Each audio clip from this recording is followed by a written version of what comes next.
नमस्कार, welcome to my channel. So guys अभी हम जा रहे हैं होलिका दहन के लिए, तो चलिए चलते हैं। सो गाइस हमारे जहाँ पे हम रहते हैं वहाँ पे भी होलिका दहन लग चुकी थी, पर हम यहाँ पे नहीं, जहाँ पे मेरा पुराना वाला घर है हम वहाँ पे पूछते हैं। तो चलिए चलते हैं। एंड गाइस रास्ते में भी यहाँ पे बहुत सारी होलिका दहन लग चुकी थी, पर हम पहुँच चुके थे। सो फिर यहाँ पे हमने करी पूजा। एंड आप लोग भी देख सकते हैं कि हम कैसे पूजा करते हैं। तो चलिए पूजा करते हैं।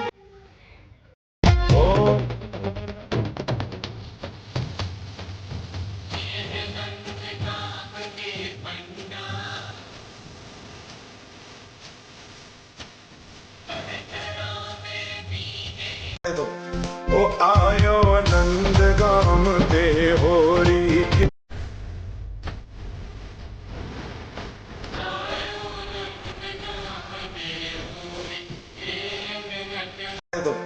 ओ आयो नंद गाम के हो। सो गाइस यहाँ पे हमने पूजा कर ली थी और यहाँ पे हम चल लेते हैं अपने घर के लिए। अगर आपको मेरी ब्लॉग अच्छी लगी like share and subscribe. Thank you for watching.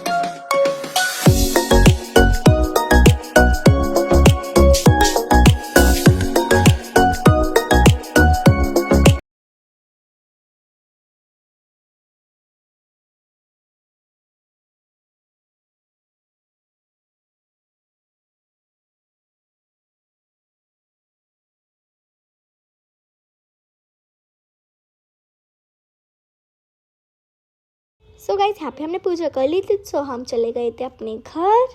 And रास्ते में इतना प्यारा मौसम हो रहा था। सो अगर आपको मेरी वीडियो अच्छी लगी तो लाइक शेयर एंड सब्सक्राइब।